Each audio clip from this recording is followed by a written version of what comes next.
SBR build, and I'll be talking about what parts I have on it and a little bit why I have it set up the way I do. We'll be going from front to back. Up the front here I have my Surefire SOCOM RC suppressor, one of the most rugged and all-around reliable suppressors on the market. Underneath that I have a Surefire close-tine flash hider. Just the flash hider because I keep the suppressed like 95% of the time, so I don't really need a compensator or anything like that, and I don't want to be an asshole to anyone else on the range. The barrel I have in it is a Roscoe 10.5 inch barrel, 1-in-7 twist 5.56. It's an alright barrel. I'm getting a little bit over 1 MOA groupings at 100 yards, so it's definitely serviceable and probably about as accurate as I am, so I don't have any complaints there. Although if I were to redo this whole build, I probably would try to get something a little bit nicer, but it's definitely doing the job just fine. The gas block is a carbine length gas block, or gas system, with a GEISSELE gas block, and I haven't had any issues with that either. The rail system is a GEISSELE Mark 8 rail system. Definitely a nice rail system, really rugged. Probably one of the most rugged M-LOK rail systems on the market. And underneath here I have the Crave P hand stop by Rail Scales. Just a nice little hand stop. I don't really need a full grip because I do tend to do like a modified thumb over bore hold. So this is more than enough for me to be able to hold and keep my hand in place. On top here, I'm running a Steiner D-Ball I2. This is the PEC 2 variant, so this uses an infrared laser here and illuminator instead of a visible. I don't really use a visible laser all that much, and I have a Rail Scales leaf mounted on top here to give me a front iron sight. On the side here, I have a Surefire dual fuel scout light.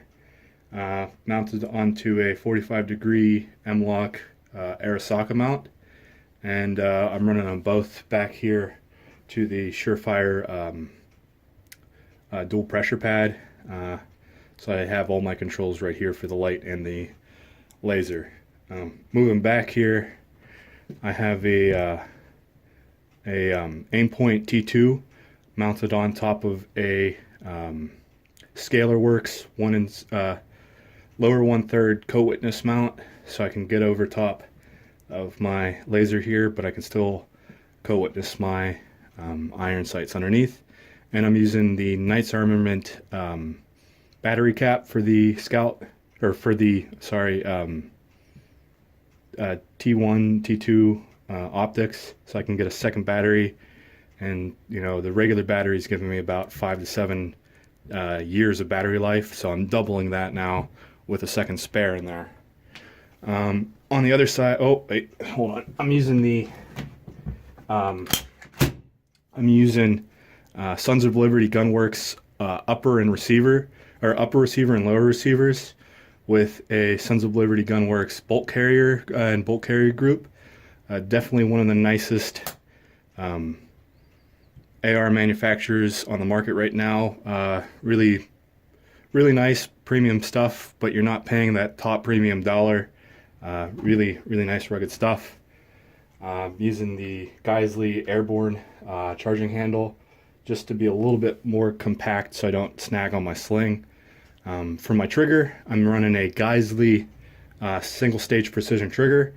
It's quickly become my favorite trigger on the market. It's really crisp. No take up, really light reset. Just a really nice trigger all around.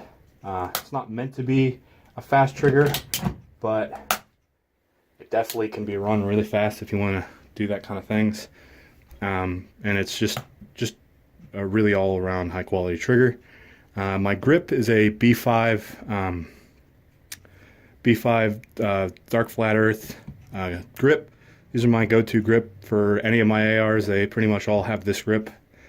Kind of hard to find in the flat dark earth, and I found a couple recently and snagged them up for around $4 a piece. So these things do fly around off the shelves if you're looking for them. They are popular. On the other side here, I'm running a GEISSELE Maritime bolt release. As you saw earlier, I'm running a 45-degree cant selector. This is the Talon by Radian Weapon Systems. Really nice selector. I'm running a gray one just because it was on sale.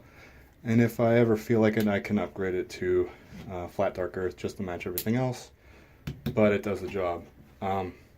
Internally, I'm running a capture buffer system by Armscore. It's a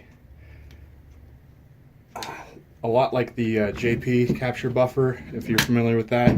But it's instead of using one spring, it's using two, and about half the price.